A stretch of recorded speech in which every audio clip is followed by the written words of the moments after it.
ربیع الاول کا مہینہ پوری آب و تاب کے ساتھ ہمارے اوپر سایہ فگن ہے،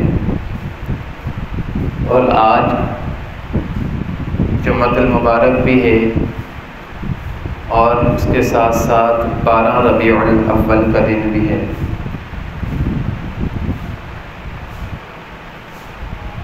رسول اللہ صلی اللہ علیہ وآلہ وسلم آپ جس مہینے اس دنیا کے اندر تشریف لائے وہ مہینہ ربیع الاول کا تھا۔ جس دن آپ تشریف لائے وہ دن سوموار کا دن تھا، اور جس وقت آپ تشریف لائے وہ صبح تہجد، صبح صادق کا وقت تھا۔ یہ باتیں تسلیم شدہ ہیں، سارے مؤرخین اس کے اوپر اتفاق کرتے ہیں۔ اختلاف اس بات میں ہے کہ ربیع الاول کی کون سی تاریخ کو ولادت باسعادت ہوئی۔ اس کے اندر 8 تاریخ کا قول بھی ہے، 9 تاریخ کا زیادہ مشہور قول ہے، اور چند علماء اکرام نے 12 ربیع الاول کا بھی لکھا ہے۔ کچھ علماء اکرام نے 17 ربیع الاول بھی لکھا، کچھ نے 19-20، یعنی ربیع الاول کا مہینہ تمام مؤرخین، تمام علماء کرام مانتے ہیں کہ اس مہینے کے اندر رسول اللہ صلی اللہ علیہ وسلم کی ولادت باسعادت ہوئی ہے۔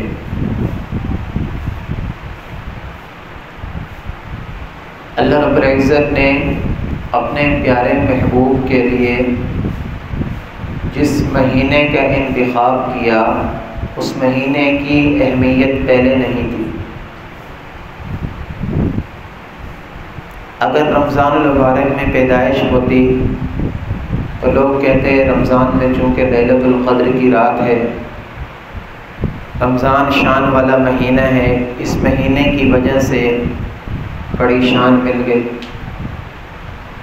اگر قربانی والے مہینے میں ہوتی، حج والے مہینے میں، تو حج کا ذکر ہوتا۔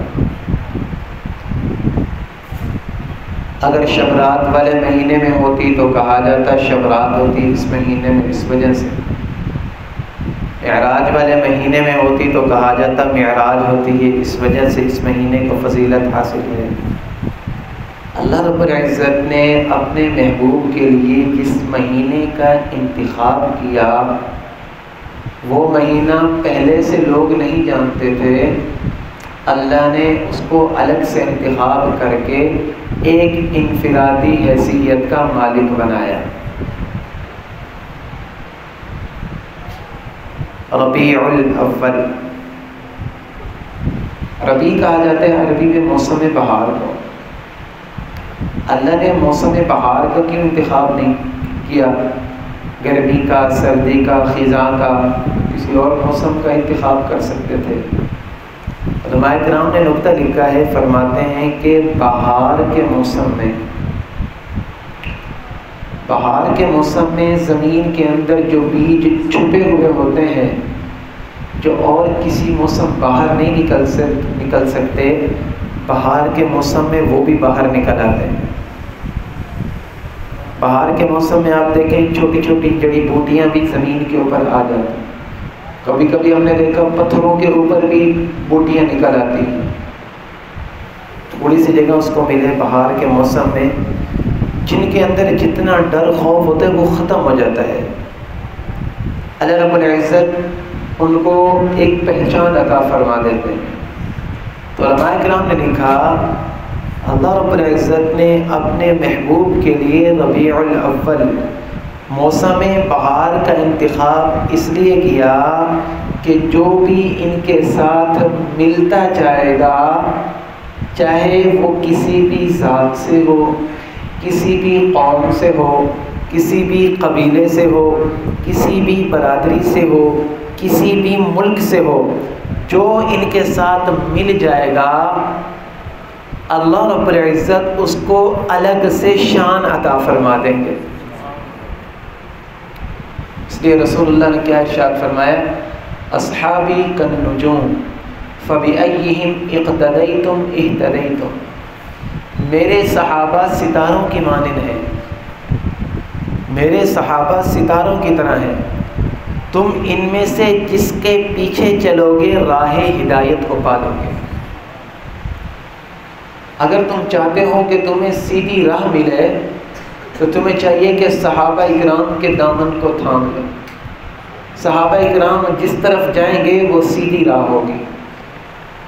اگر اپنا ایمان چیک کرنا ہے، ایمان جانچنا ہے، ایمان کی پہچان کرنی ہے تو پھر کیا کرو؟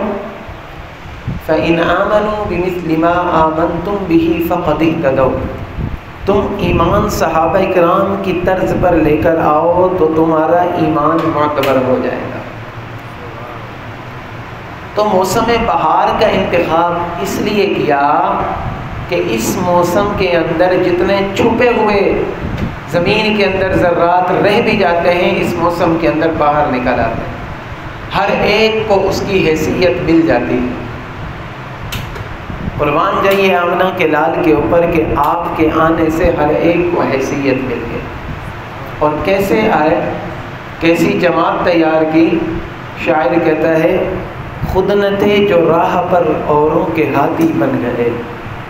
حضرات صحابہ کرام پہلے کیا تھے؟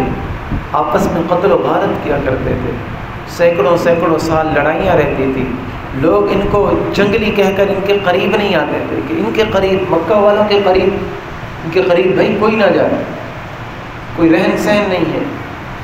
خود نہ تھے جو راہ پر اوروں کے ہاتھی بن گئے، کیا نظر تھی کہ جس نے مردوں کو مسیحا کر دیا، مردوں کو مسیحا کر دیا۔ تو رسول اللہ صلی اللہ علیہ وسلم کے لیے اللہ نے ربیع الاول کا مہینہ خود منتخب فرمایا ہے۔ شہروں میں سے اللہ نے مکہ کا شہر منتخب فرمایا ہے۔ آپ دنیا کا نقشہ دیکھیں تو مکہ مکرمہ جو ہے پوری دنیا کے سینٹر میں نظر آئے گا آپ کو۔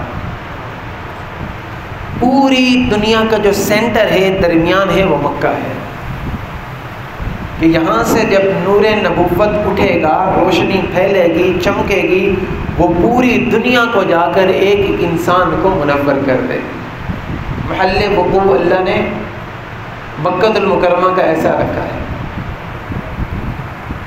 شہر بھی منتخب فرمایا۔ اچھا، علاقے کے لوگ، بستی، قبیلہ، لوگ منتخب فرمائے۔ آپ حضرات بھی سنتے ہیں، ہم بھی سنتے ہیں، کہتے رہتے ہیں کہ عرب کے لوگ بڑے ظالم تھے، عرب کے لوگ بتوں کی پرستش کیا کرتے تھے، اور واقعی میں تھا۔ بیت اللہ کے اندر بت رکھے ہوئے تھے، ان کو پوجا کرتے تھے۔ بڑی جنگجو قوم تھی، جس بات کے اوپر اڑ جاتے تھے وہ کر کے دکھاتے تھے، پیچھے نہیں ہٹتے تھے۔